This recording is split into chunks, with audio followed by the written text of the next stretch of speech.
La universidad es un motor fundamental del ascenso social, del desarrollo, de la ciencia, del conocimiento, de nuestra propia historia, de la producción, de nuestra propia autoestima. Así que, bueno, es muy importante cuidarla, valorarla. Estábamos en una clase pensando en cuántos estudiantes son la primera generación de estudiantes universitarios, que ni su papá, ni su mamá, ni sus abuelos pudieron ir a una universidad. Hoy tenemos la suerte de que muchos puedan ingresar, que sean parte, que se formen, que sean los profesionales del mañana, pero para que eso sea posible es necesario luchar y ser consciente, ¿no? Y defender nuestra universidad.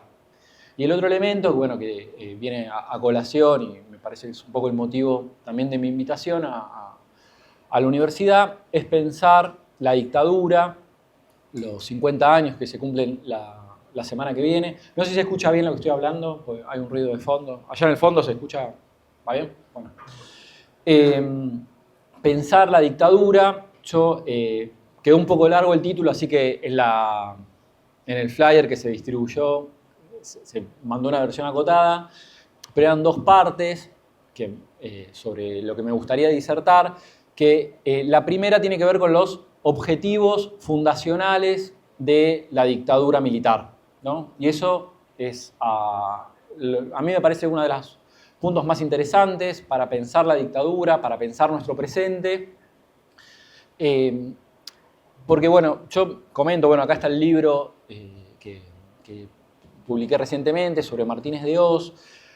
Les comento algo sobre el libro, que el libro tiene varias novedades, a mi entender, por ahí otro me dice que no están así, pero entiendo que tiene dos novedades por lo menos muy fuertes.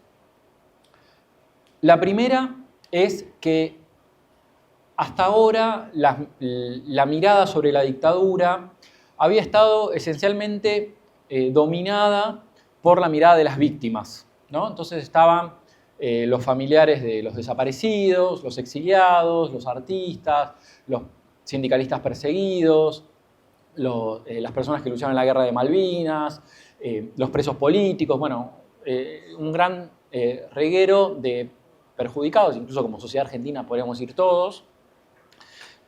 Y sobre eso se centraba la mirada de la dictadura, lo cual me parece muy bien, dado los niveles de criminalidad, horror, ¿no? Que se haya producido un genocidio, no es algo menor y me parece que es un centro sin duda importante para pensar lo que fue la dictadura.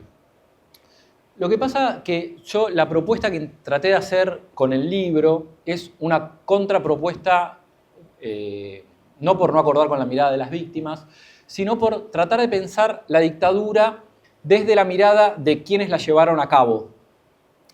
Yo sé que es algo difícil, peligroso, esquivo, incluso puede resultar doloroso y chocante, ¿no? Porque en mi libro los protagonistas centrales que hablan, ¿no? Yo junté todos los reportajes que encontré y las declaraciones de Videla, de Martínez de Hoz, de Jarindegui, Macera, Viola, ¿no? Que en general nunca se les da un lugar a la posibilidad de que ellos cuenten su propia verdad de qué es lo que entienden por la dictadura, qué es lo que hicieron, por qué lo hicieron, cuáles eran los objetivos, ¿no? La posibilidad de hablarlos. Yo entiendo perfectamente que, ¿no? Pues mi propuesta es la siguiente, de que en cualquier periodo histórico es necesario que todos hablen, pero sobre todo me parece que una de las miradas que se tiene que priorizar es la mirada de los protagonistas, ¿no? Y la pregunta es, casi 50 años, hasta ahora los protagonistas que condujeron el Estado no fueron escuchados. Y acá obviamente aparece el dilema y la pregunta porque obviamente de fondo están sobrevolando cuestiones éticas de darle la palabra a genocidas, criminales, asesinos, que es algo que se puede volver muy peligroso, ¿no? Porque es como si se difundiera la palabra de Hitler, ¿no? O de Mussolini, le diéramos un estatuto de verdad o la recuperáramos o la hiciéramos circular, ¿no? Esto por ahí tristemente podría significar que algunas personas quieran recuperar ese legado, lo reivindiquen, generen inestabilidad social o se recuperen huellas muy terribles. A pesar de lo peligroso, yo entiendo, y los dilemas traté de ir con cuidado, pero me parece que cuando uno los escucha hablar, les presta atención, el pasado se puede resignificar de una manera bastante grande, ¿no? Entonces permite ofrecer una mirada bastante diferente de las hegemónicas que había hasta ahora sobre la dictadura. Y permítanme empezar dándole la palabra precisamente a Videla, ¿no? ¿Permiso? No, es algo que puede parecer chocante, ¿no? Incluso le pido que nadie lo tome a mal, pero van a ver que cuando los empezamos a escuchar hablar, algunas cosas en nosotros empiezan a modificar. Les leo un pequeño fragmento de la última entrevista que dio Videla poco antes de morir, donde le preguntan cuáles eran los objetivos de la dictadura, que los explique él. Escuchemos qué dice. Dice: nuestro objetivo era disciplinar a una sociedad anarquizada, volverla a sus principios, a sus cauces naturales. Acá deberíamos preguntarles qué son los cauces naturales, ¿no? Bueno, una pregunta. Con respecto al peronismo, salir de una visión populista, demagógica, que impregnaba a vastos sectores. Con relación a la economía, ir a una economía de mercado, liberal, un nuevo modelo, un cambio bastante radical. A la sociedad había que disciplinarla para que sea más eficiente. Queríamos también disciplinar al sindicalismo y al capitalismo prebendario. Fíjense cómo en la propia palabra de Videla, ¿no? Hay varios, esta cita me parece extremadamente rica porque casi de cada elemento uno puede sacar muchas conclusiones. La primera es cómo resuena la palabra que insiste varias veces, se repite, de disciplinamiento, ¿no? Es una palabra que va a repetir varias veces. La idea de volver a unos cauces naturales, la idea de sacar al peronismo de esa impregnación que tenía en vastos sectores, la idea de un cambio bastante radical de la economía, de ir a una economía liberal, una economía de mercado, ¿no? Es una propuesta, fíjense, deliberada dentro de los objetivos. Y también lo que llama muchísimo la atención sobre este testimonio de Videla no es tanto lo que dice, sino también lo que no dice. Fíjense que cuando está hablando de los objetivos de la dictadura, en ningún momento menciona a la guerrilla, a las organizaciones armadas, ¿no? Esto es interesante porque durante mucho tiempo ha quedado en la memoria como que uno de los objetivos o una de las causas del golpe tiene que ver con la guerrilla, las organizaciones armadas o la violencia política. Bueno, en todo el libro, cuando ellos hablan y explican los objetivos de la dictadura, en ningún momento aparece eso. No es una preocupación para nada la cuestión de la guerrilla. También las organizaciones armadas, también es interesante un punto. La violencia política, para ellos, no era un problema, no era algo que les molestara. Pensemos lo siguiente, ¿no? La idea, ¿no? Supongamos, de pacificar un país, entre comillas, llevando adelante un genocidio, bueno, digamos que es un poquito contradictoria, ¿no? De hecho, la principal herramienta política que va a utilizar la dictadura es la violencia política. No solo contra la población civil, sino esencialmente, o uno de los elementos muy fuertes que va a utilizar la dictadura, es entre ellos mismos, ¿no? Al interior de la cúpula militar, plagada de internas, fragmentada, muy corroída por distintas visiones, van a intentar solucionar, entre comillas, sus conflictos políticos vía violencia política. Atentados, secuestros, se van a poner bombas mutuamente, se van a matar, ¿no? Funcionarios cruzados, ¿no? Macera le va a matar uno a Videla, la aeronáutica a la Armada, el ejército, bueno, así, y las distintas facciones al interior de cada corporación van a operar así. Entonces fíjense que la violencia política no es un problema. Esto es interesante porque nos obliga a empezar a reconsiderar la dictadura. También es interesante, ¿no? Cuando uno les empieza a dar la palabra, porque el principal objetivo que va a enunciar la dictadura, por lo menos durante los años de vigencia de la dictadura, es esta idea. Chicos, ¿no quieren entrar, si se puede, un poquito más atrás? Porque veo que hay gente todavía afuera los que están acá adelante, acá al costado, ¿no pueden entrar un poquito más, sentarse acá, así entra gente? Perdón, pero para que nadie se quede afuera, la universidad tiene que ser inclusiva, gente, ¿no? Bueno, seamos inclusivas no solo de palabras, sino un mayor esfuerzo si nadie se queda afuera. Bueno, la idea, ¿no? ¿Cuál es el objetivo que más va a enunciar la dictadura permanentemente durante los años de vigencia del régimen militar? Lo sabrán, es la idea de derrotar a la subversión, ¿no? La idea de vencerla, aniquilarla, tener una victoria sobre la subversión. Esto hasta acá me imagino que la mayoría algo le debe resonar.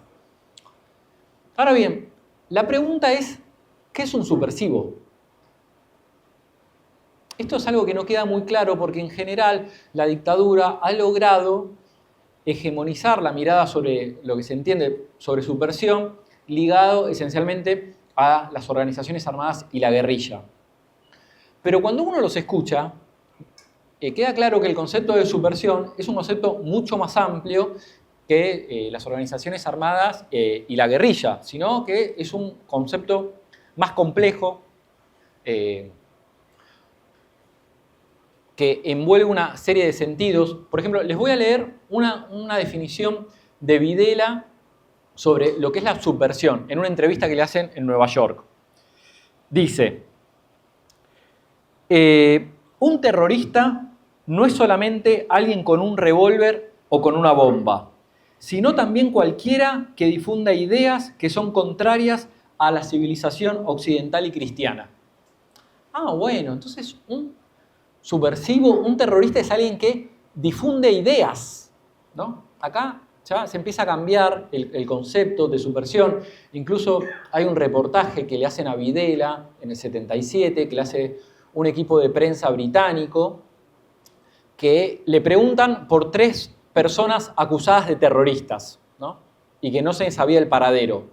Una es un embajador del propio gobierno dictatorial, Hidalgo Solá, que era el embajador en Venezuela, que como le respondía a Videla y no a Macera, lo van a secuestrar, presumiblemente, hasta el día de hoy está desaparecido, ¿no? Era un funcionario oficial de la dictadura. Le preguntan por Hidalgo Solá, le preguntan por el periodista Jacobo Timerman y le preguntan por una chica que está acusada de ser una terrorista subversiva, pero le dicen, esa chica no tiene ni brazos ni piernas, no podría haber hecho nada para que la acusen de terrorista. O sea, no pudo haber puesto una bomba, no disparó una... Como el mismo Videla dice. Dice, sí, el problema es que la subversión no es solamente poner bombas, o disparar armas, sino difundir ideas y tratar de influir sobre otras personas. Bueno, acá el concepto de subversión se empieza a transformar, ¿no? También trato de poner el ejemplo triste y trágico, pero muy conocido, de, por ejemplo, la Noche de los Lápices, no sé si la mayoría saben qué fue, que cuando comienza la dictadura, en la provincia de Buenos Aires, estaba vigente lo que se llamaba el boleto estudiantil. Que el boleto estudiantil hacía que los estudiantes de colegios secundarios, de las escuelas estatales, pagaran solo medio boleto. Entonces, pudieran viajar pagando la mitad del transporte para el colectivo, el tren. Cuando llega la dictadura, una de las primeras ordenanzas del interventor militar, el general Sanjin, deroga el boleto estudiantil. Entonces se empiezan a organizar los centros de estudiantes de los colegios secundarios de la Universidad de La Plata. Se reúnen para hacer una protesta contra la derogación de la ley del boleto estudiantil. Lo deben saber la mayoría, un trágico 16 de septiembre de 1976, a los líderes de los centros de estudiantes de la ciudad de La Plata, menores de edad, estamos hablando de chicos de colegio secundario, ¿no? Tenían entre 14 y 18 años. A los líderes estudiantiles los fueron a buscar a sus domicilios, los secuestraron, estuvieron desaparecidos, violados, torturados, la mayoría aún hoy permanecen desaparecidos. La pregunta es, ¿qué estaba combatiendo en ese momento la dictadura? Repito, menores de edad que se organizaban para protestar contra el boleto estudiantil. Ninguno estaba en la guerrilla, ninguno puso una bomba, ninguno había disparado un arma. Sin embargo, se aplicó toda la maquinaria represiva del Estado para atacar un grupito de pibitos menores de edad.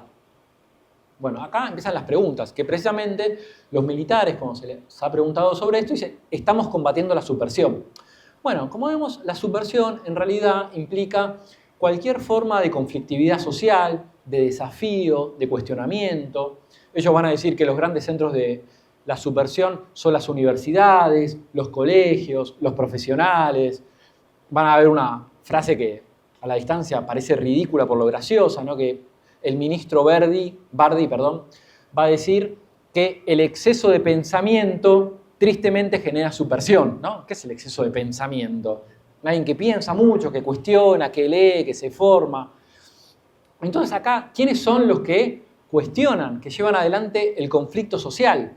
Bueno, los sindicatos, las organizaciones estudiantiles, las organizaciones gremiales, los curas tercermundistas, los empresarios que protestan, ¿no? Una sociedad en ebullición, fuertemente activa, que protesta, una sociedad irreverente, plebeya. Recordemos que Videla va a mencionar varias veces la idea de un objetivo central del disciplinamiento social, ¿no? Entonces, tenemos que empezar a ubicar como el gran objetivo el disciplinamiento social y terminar con los grandes focos de la protesta, del conflicto, del cuestionamiento. Entonces, las universidades van a ser intervenidas, el grueso de los cabecillas de los centros de estudiantes van a ser desaparecidos, secuestrados, torturados, y sobre todo el gran centro neurálgico de los grandes enemigos que van a fijar la dictadura. De hecho, entre comillas, el enemigo que más les preocupa y el que más los va a obsesionar va a ser el sindicalismo. Ahora voy a dedicar un gran espacio porque es interesante, porque en general no se suele ubicar como el gran enemigo a derrotar por la dictadura. Lo que más le preocupa es el gremialismo. Voy a tratar de explicar por qué. Pero en todas las entrevistas, en todas las explicaciones, lo que ellos dicen, había que terminar con esa fortaleza del sindicalismo, había que debilitarlo. De hecho, una frase que van a repetir constantemente es la idea de que a Argentina le faltaba orden y le sobraban sindicatos, ¿no? Tratemos de pensar cómo y por qué habían construido este diagnóstico y se habían fijado estos objetivos sobre la sociedad argentina. Recordemos que cuando se lleva adelante el golpe militar, en marzo del 76, ¿qué tipo de país estábamos viviendo? Bueno, estábamos viviendo un descontrol económico, hiperinflacionario, como consecuencia del Rodrigazo, que fue un shock hiperinflacionario que marcó al país sin duda.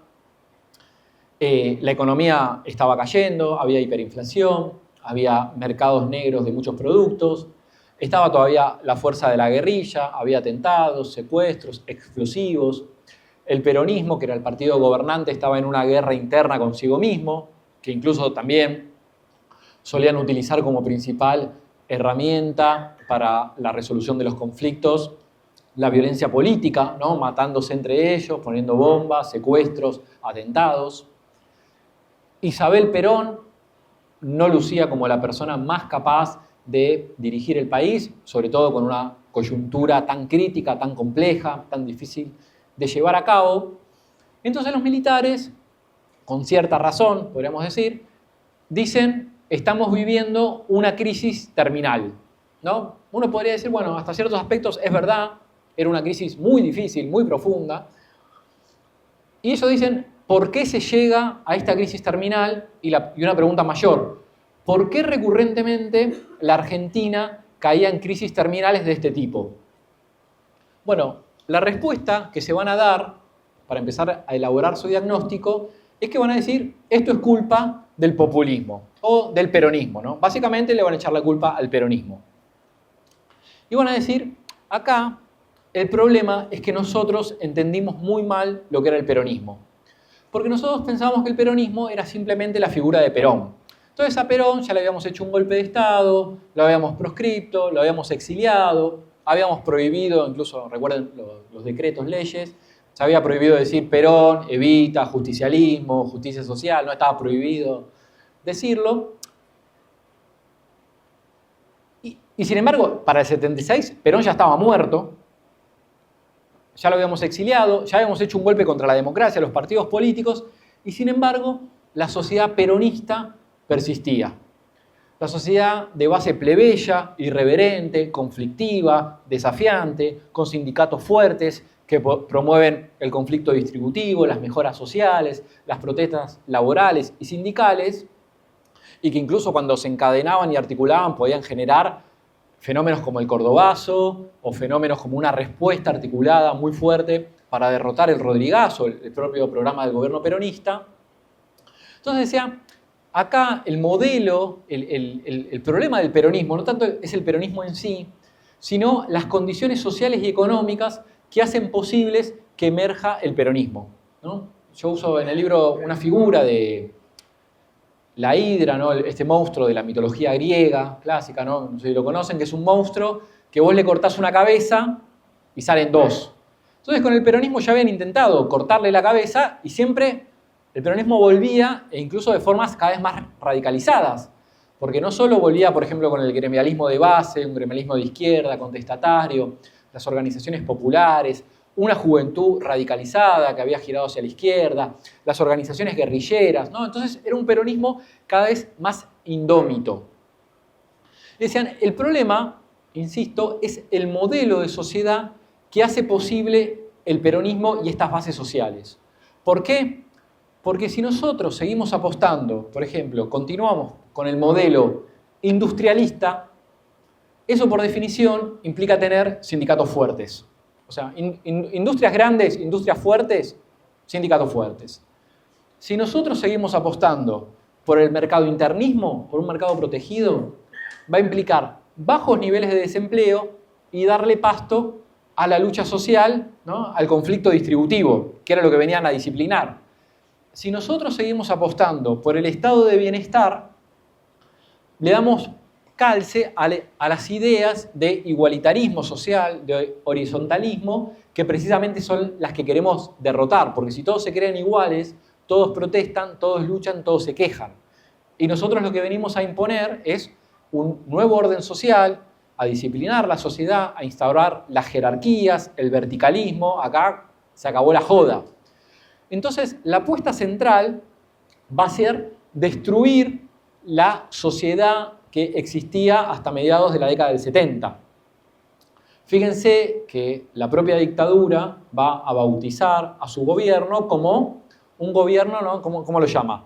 Proceso de reorganización nacional. La idea de que había que reorganizar la nación, había que reorganizar la sociedad, había que reorganizar las relaciones de poder, esencialmente, ¿no? Esta es la transformación, este es el objetivo central de crear una nueva Argentina, destruir la sociedad plebeya de base, o la sociedad peronista, la sociedad conflictiva, donde ellos entendían que la estructura central, el gran poder, lo tenían los sindicatos. Ellos de hecho hablaban de una patria gremialista, una sociedad sindicalista, una república sindicalista. Había que destruirla. Y para destruir esa sociedad, reorganizar la nación, ¿no? Llevar adelante esta reorganización nacional, van a utilizar dos estrategias centrales. Por un lado, la estrategia más triste, más trágica, que conocemos, la más dolorosa, que tiene que ver con llevar a cabo un genocidio, ¿no? El terrorismo de Estado, la represión clandestina, los campos de concentración, los desaparecidos, el secuestro de personas, la tortura. Después, si hay un poquito de tiempo, me quiero detener en esto, ¿no? Un plan represivo implacable, sanguinario, ¿no? Usar toda la violencia. Por eso algunos autores lo llaman a la dictadura como un proceso de un genocidio reorganizador. Usar fuertemente la violencia política y la sangre para reorganizar la sociedad con fuerte desprecio y odio. Y por otro lado, ellos mismos van a decir que no les alcanza con la violencia represiva para transformar la sociedad, porque ellos decían, por definición, nosotros somos un gobierno transitorio. Nosotros en algún momento nos vamos a ir y cuando vuelva la democracia van a volver los mismos actores. Entonces, no solo nos alcanza con la fuerza represiva, sino que tenemos que cambiar las bases sociales que hacen posible esta sociedad previa, ¿no? Es la sociedad peronista, la sociedad de base sindical. Por eso, la otra estrategia central, además de la estrategia represiva, va a ser la estrategia del quiebre económico, ¿no? La estrategia de la transformación de la estructura económica del país. ¿Por qué es esto? Porque ellos decían, si nosotros logramos quebrar la estructura económica de la sociedad argentina, transformamos el modelo económico, por definición vamos a cambiar las relaciones sociales del país. Y si cambiamos las relaciones sociales, vamos a cambiar las relaciones políticas y de poder del país, que es precisamente el objetivo final de la reorganización nacional. Les decía, la reorganización nacional es cambiar las relaciones políticas y de poder, el modelo de funcionamiento de la sociedad, destruir un modelo social para construir otro, ¿no? Que tengan nuevas lógicas de funcionamiento, nuevos actores y nuevas relaciones de fuerza. Y acá es donde va a venir la reforma económica, el quiebre que va a aplicar Martínez de Hoz, ¿no? Que va a aplicar no solo la apertura económica, la desindustrialización del país, la caída salarial más grande de la historia argentina, la reforma financiera, el endeudamiento, va a empoderar a la patria contratista, a los grandes grupos económicos, va a aplicar una reforma sindical, ¿no? Ahora me gustaría discutir un poquito sobre eso, ¿no? Una serie de quiebres que van a empezar a darle a la sociedad argentina y al modelo de funcionamiento económico un quiebre irreversible, ya sin vuelta atrás a recuperar el patrón de acumulación previo que había funcionado hasta mediados de la década del 70. Fíjense que, como les mencionaba, en los objetivos centrales que decían que había que, por ahí, no necesariamente destruir, pero sí debilitar fuertemente al poder sindical, que ellos lo ubicaban como el verdadero epicentro del poder peronista. Recordemos algo, ¿no? Que la primera vez que Perón gana las elecciones, en febrero de 1946, gana con el Partido Laborista. ¿No? El Partido Laborista era un partido clásicamente de base sindical, de hecho era un partido organizado por y para los sindicatos. Cuando uno recuerda a Perón o los primeros gobiernos peronistas, Perón cogobernaba con los sindicatos, ¿no? De hecho, si uno ve, por ejemplo, los principales ministerios de los gobiernos peronistas eran todos de origen sindical. Los gobernadores eran de origen sindical, los diputados, los embajadores, los secretarios de Estado eran de origen sindical.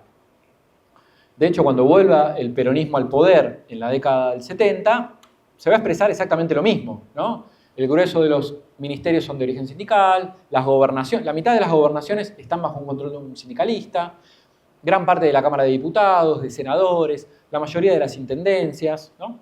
Entonces, destruir esto era algo fundamental.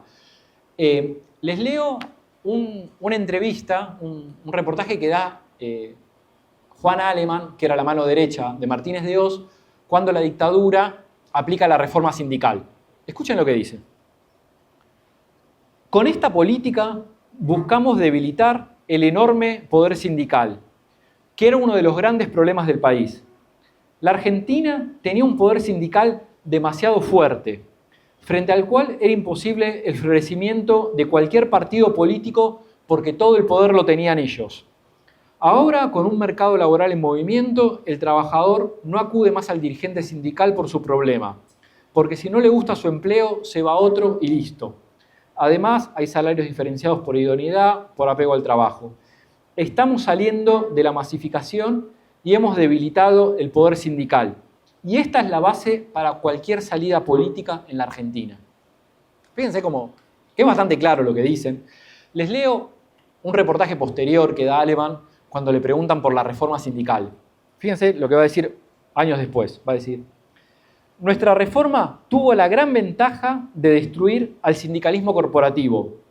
Destruyó la fuerza sindical, la corporación. En el fondo, nosotros lo ayudamos a Alfonsín a ganar la elección, porque destruimos el poder sindical. Bueno, el libro está lleno de este tipo de testimonios, ¿no? Aparte, fíjense la obsesión donde todo el tiempo van a estar hablando una y otra vez de esto. Lo interesante, porque si uno piensa uno de los grandes quiebres históricos, políticos y de poder, una de las marcas que más contrasta con las herencias inmediatas de la salida de la dictadura, es precisamente la victoria de Alfonsín. Hasta ese momento nunca se había incluso soñado con la posibilidad de que en elecciones limpias, abiertas y democráticas el peronismo pudiera ser derrotado en las urnas, ¿no? Es interesante pensar el contraste porque, por ejemplo, en las elecciones presidenciales de 1973, el peronismo ganó más o menos con el 65% de los votos. 10 años después, el peronismo, en las elecciones del 83, el peronismo es derrotado en las urnas, ¿no? Algo pasó, de hecho los militares constantemente, no les quiero aburrir con testimonios, ¿no? Pero constantemente se van a jactar, decir, esto lo hicimos nosotros. Esto demuestra el triunfo de la dictadura, ¿no? Que es parte de los objetivos fundacionales. De hecho, el gran intelectual que va a promover la dictadura y que la va a idear, la va a planificar, que se llama Jaime Perrió, que no es muy conocido, en un reportaje va a decir, la única marca verdadera que va a expresar si la dictadura, si los objetivos del proceso de reorganización nacional se cumplieron o no, es si el peronismo puede ser derrotado en elecciones limpias, ¿no? Entonces, fíjense que uno podría decir que varios de los objetivos centrales de la dictadura, no solo este que se expresa electoralmente, sino en las relaciones de poder, porque después de la dictadura no va a haber más gobernadores de origen sindical, ya voy redondeando, no va a haber más gobernadores de origen sindical, no va a haber más diputados, va a haber cada vez menos diputados de origen sindical, intendentes, ministros de origen sindical. Entonces, en términos políticos y de poder lo lograron, que era uno de los objetivos. También en términos de la transformación económica, el abandono definitivo del modelo de desarrollo industrial, ¿no? Que soñaba con convertir a Argentina en una potencia. Argentina hasta mediados de la década del 70 tenía los mejores salarios de América Latina, prácticamente no tenía pobreza, tenía un 2% de pobreza, tenía pleno empleo, los mejores indicadores salariales, distributivos, de equidad. Bueno, todo ese modelo social y económico lo destruyó la dictadura. Va a construir un nuevo modelo donde las preocupaciones no van a ser más ya la industria, el mercado interno, el desarrollo, sino que va a ser pagar la deuda externa, la fuga de capitales, la dolarización, el empoderamiento de los grandes grupos económicos, ¿no? Una transformación de la matriz societaria, económica y de las relaciones de poder, ¿no? Que hasta aún hoy arrastramos, incluso desatender la industria, el mercado interno, el salario como eje dinamizador. Grandes problemas para pensar los legados, ¿no? A 50 años, cuánto hemos podido revertir de la dictadura o seguimos padeciendo sus consecuencias, ¿no? Como la deuda externa, la primacía de las finanzas, la desindustrialización, la caída del salario, definitivamente abandonar el eje de desarrollo, soñar con ser potencia, la integración social, la equidad. Bueno, todos estos elementos han, tristemente, ¿no? Lo digo porque pensar a 50 años la dictadura nos sirve para reflexionar. A mí me quedaron dos temas que me gustaría hablar, pero bueno, después si da lugar o aparecen las preguntas, se los menciono, que es uno de pensar, de tratar de discutir cómo se pensó el genocidio, cómo y por qué, se ideó, cuáles eran los planes, y por otro lado, un debate también interesante, que es pensar la figura de los desaparecidos y el debate sobre el número, ¿no? Si son 30.000, 9.000, ¿no? Todos estos debates, por qué, cuáles son las distintas ideas o sentidos de los desaparecidos que están en conflicto y cuáles son los argumentos que enarbolan unos y otros para entender. Entonces nos sirve para pensar también la magnitud del genocidio y del terrorismo de Estado. Así que bueno, si les parece, yo termino acá por lo menos la presentación central y se abre un espacio para intervenciones, preguntas, intercambios que ustedes quieran hacer. ¿Qué les parece? La idea de no discutir la economía o no pensarla como una ciencia social. De hecho, en el siglo XIX muchos padres fundadores, diríamos, del pensamiento económico trataron de pensar la economía como una física social. De hecho, el modelo científico por excelencia del siglo XIX era la física newtoniana, entonces pensar en relaciones de poder, dinámicas, la idea de legitimarla o neutralizarla vía la matemática, la econometría o haciendo cálculos y no pensarla también como la otra tradición de los grandes padres fundadores del pensamiento económico, pensarla como una economía política, ¿no? Política en el sentido de ideologías. De hecho, no sé si lo conocen, David Ricardo, uno de los próceres fundantes, un economista inglés del principio del siglo XIX, en el primer párrafo, ¿no?, de los principios de economía y tributación, el primer párrafo denomina a la economía como la ciencia del conflicto. ¿Por qué? Porque dice, algo que por ahí ya conocen, que las necesidades son infinitas, pero los recursos son limitados. Entonces se viene el conflicto porque tenemos que disputar y discutir dónde aplicamos los recursos. Por ejemplo, si yo tengo recursos, ¿qué hago? ¿Construimos una nueva escuela o un nuevo hospital? ¿O construimos una ruta?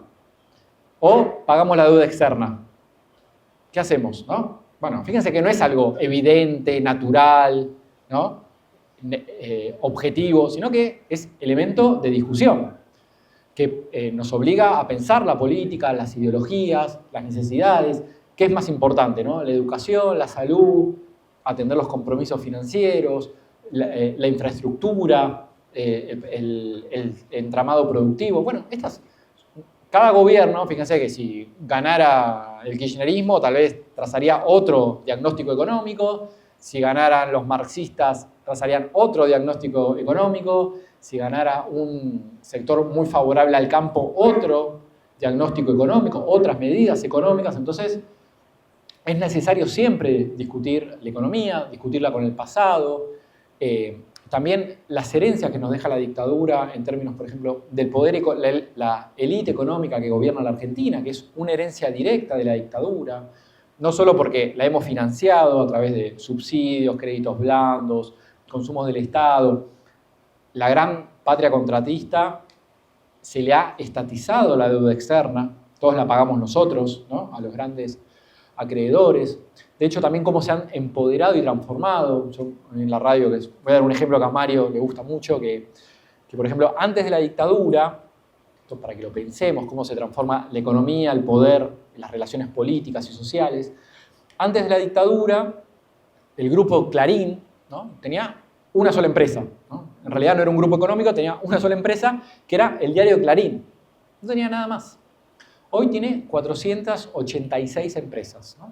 Entonces tiene no solo el diario, papel prensa, canales de televisión, canales de cable, diarios, compañías de internet, compañías satelitales, bueno, una serie de empresas, aparte por todo el interior del país, en municipalidades.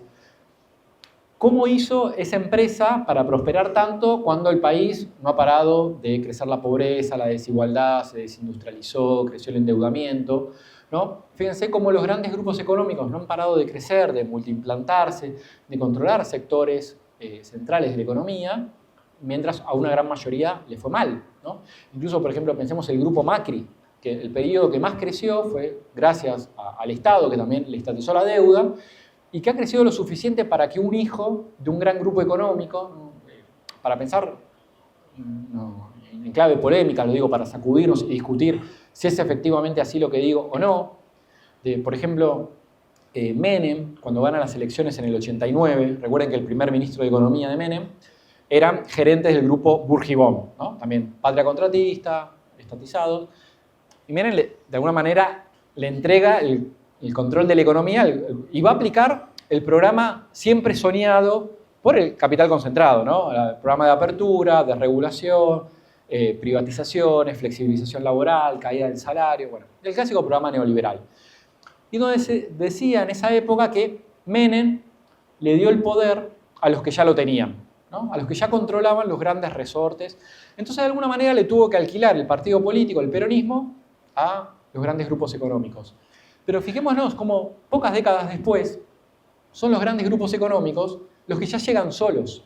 Ya no necesitan alquilarle el partido al peronismo, ¿no? Llega un hijo, un heredero del clan Macri, directamente, vía electoral, pone al ministro de Agroindustria, ¿quién? El presidente de la Sociedad Rural Argentina, al ministro de Energía, al gerente de Shell, al ministro de Finanzas, a un economista de JP Morgan, son ellos, ¿no? Es la Argentina gobernada por sus propios dueños, pero lo interesante es que ya no llegan, no solo alquilando un partido político, sino bajo legitimidad electoral, bajo elecciones limpias, transparentes y democráticas. La sociedad elige y vota esos programas, ¿no?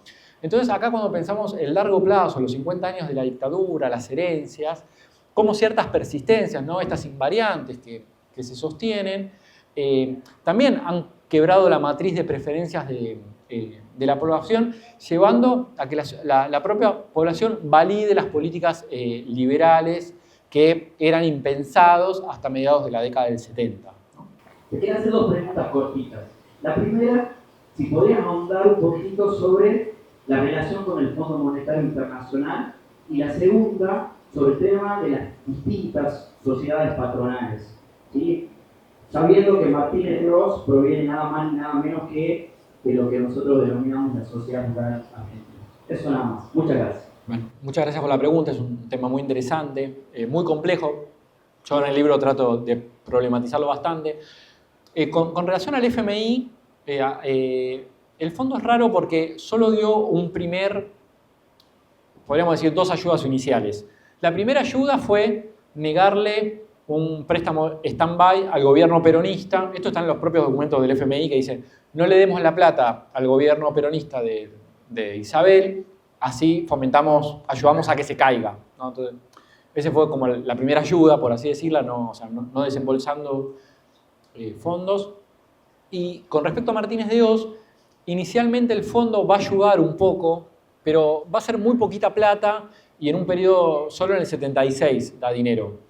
El grueso del financiamiento que va a tener la Argentina va a ser con bancos privados internacionales o con empresas directas. No va a ser con grandes organismos financieros internacionales, aunque sin duda van a prestar plata, van a estar re contentos. De hecho, Martínez de Oz, gracias a sus relaciones personales, ¿no? Esto es muy importante, una de las bases de poder del ministro de Economía, el que tenía mucha llegada a los mercados financieros internacionales. De hecho, al interior del gobierno le decían el canciller, porque recordemos que la dictadura, por todas las denuncias de violación a los derechos humanos, empezó a sufrir una serie de boicots, sanciones, embargos, aislamiento internacional, pero gracias a Martínez de Oz, él lograba romper ese cerco y lograba el financiamiento, las inversiones, los acuerdos comerciales, las visitas que le permitían a la dictadura romper ese aislamiento.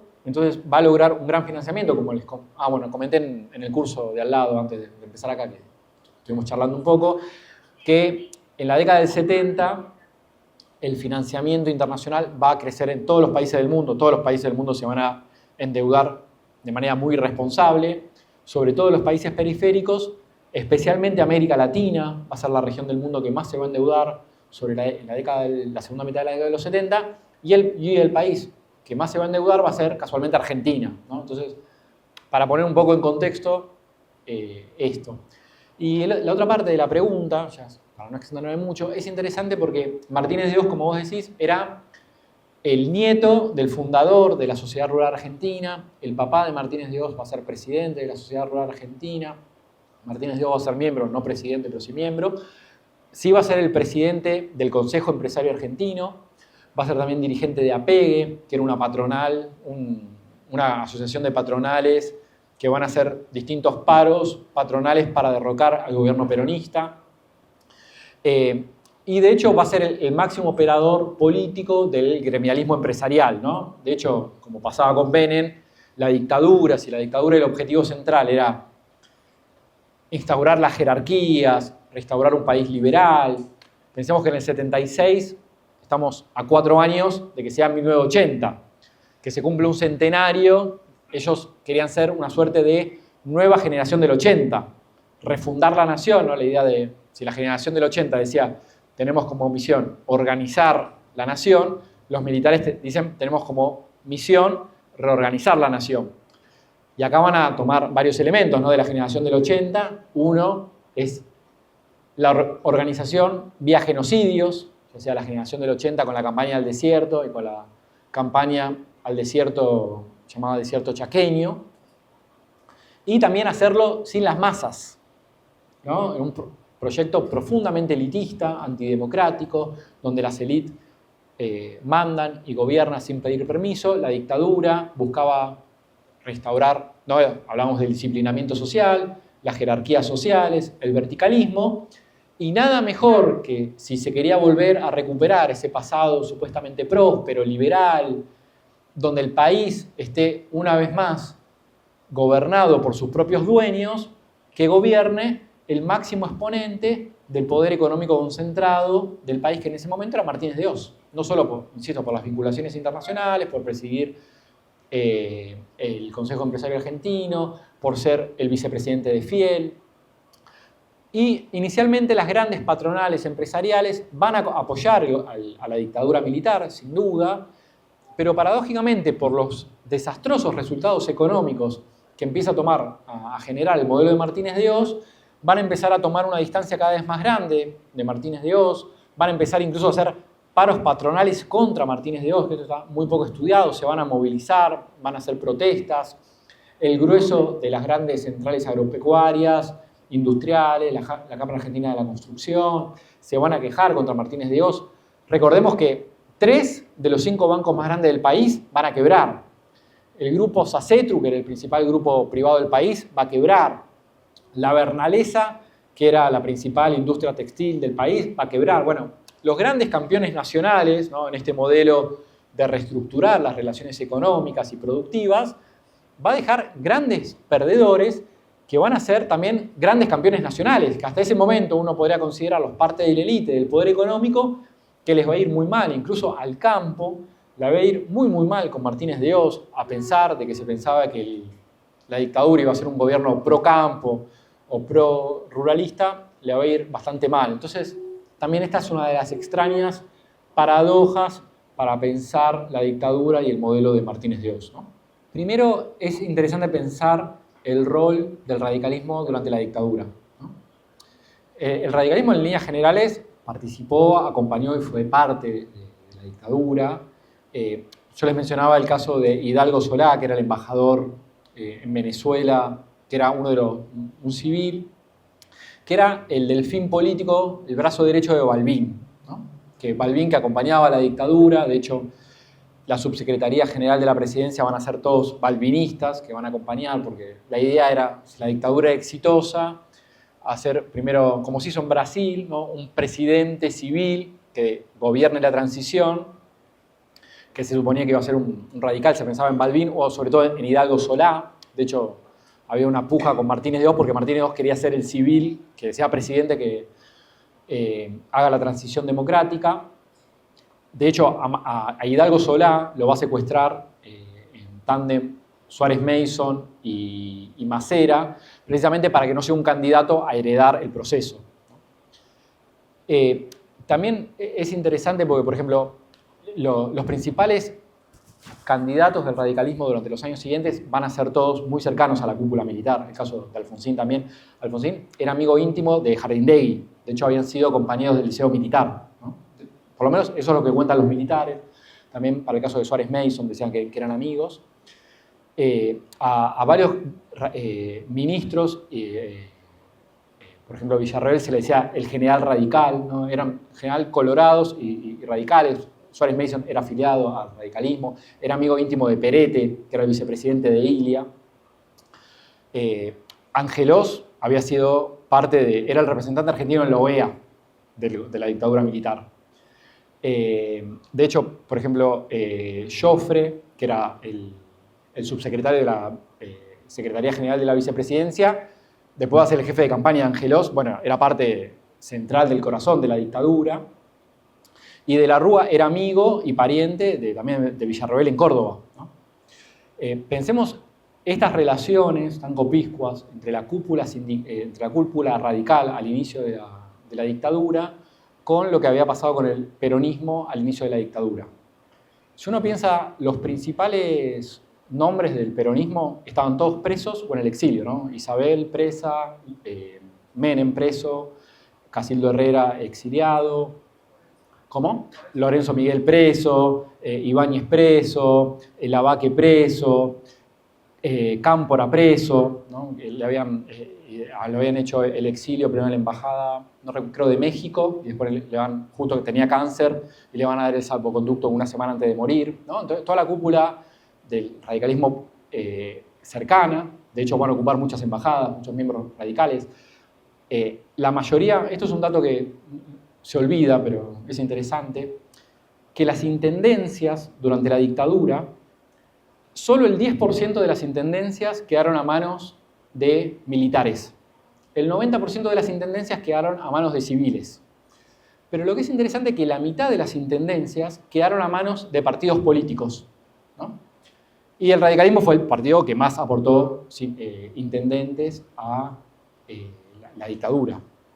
El peronismo también, el socialismo también, el movimiento desarrollista también, no digo que sea el único. Pero es interesante pensar estas relaciones y también esto que mencionás, porque la historia, ¿no? Yo trato de plantear en términos hegelianos, donde la historia se realiza como contradicción, como desgarro, se realiza cuando fracasan, incluso tienen éxito los proyectos cuando fracasan, ¿no? Porque los militares, como mencionaba, ellos sienten que de alguna manera triunfaron, y en muchos elementos efectivamente yo creo que triunfaron, pero en otros elementos, como vos también mencionabas, fracasan, ¿no? Porque paradójicamente ellos celebran, dicen, gracias a la dictadura no triunfó más el peronismo, pero paradójicamente triunfa con el candidato que prometía meterlos presos, ¿no? Que es Alfonsín, como vos señalás, que es una de las pocos o casi únicos lugares del mundo donde se ha juzgado a los militares. No se lo hizo en Bolivia, no se lo hizo en Chile, no se lo hizo en Paraguay, ni en Uruguay,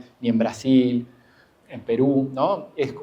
Argentina históricamente es una fuente de orgullo, es un campeón internacional de los derechos humanos. En esto, como vos decís, Alfonsín ha sido sin duda muy importante en este rol paradójico, ¿no?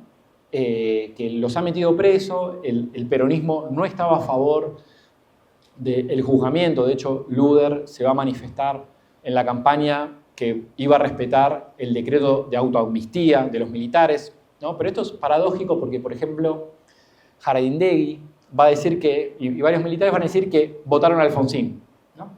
Entonces, esto es interesante porque votaron al candidato que prometía meterlos presos y no al candidato que les prometía la impunidad, ¿no? Entonces, acá uno puede decir, ¿qué triunfó? ¿La propia salvación individual de los militares o el propio odio visceral o cumplir los objetivos de largo plazo de la dictadura de derrotar al peronismo? Fíjense cómo en esta propia elección es como una elección muy difícil, ¿no? Pero de alguna manera yo creo que triunfó el corazón más gorila, más reaccionario, más cargado de odio contra el peronismo, porque incluso dicen que no se arrepienten, ¿no? O sea, pasado todos estos años donde han terminado presos, juzgados, vilipendiados, aún no se arrepienten de eso, ¿no? Es interesante las paradojas que fuerza el pasado. A veces hacemos cosas contra nosotros mismos, ¿no? Es como, hay personas que votan contra su propio bienestar. Yo no tengo una respuesta para eso, me gustaría tenerla. Yo creo que tal vez es porque se han instaurado ciertas ideas, ciertas doctrinas económicas, donde dice, bueno, a mí me va mal, por ejemplo, pero esto es lo correcto, o esto es lo que había que hacer, o si cierra mi empresa es porque no soy competitivo, o es culpa mía porque no me capacité, o tuve mala suerte, y no pensar en términos de los procesos políticos o macroeconómicos o las políticas económicas específicas que se aplican, ¿no? Entonces, la verdad no tengo una respuesta. Ojalá la tuviera, pero como decir, hay jubilados que tienen hoy jubilaciones muy bajas que votan a Milei, ¿no? Bueno, no tengo una respuesta. Ojalá la tuviera. Muchas gracias.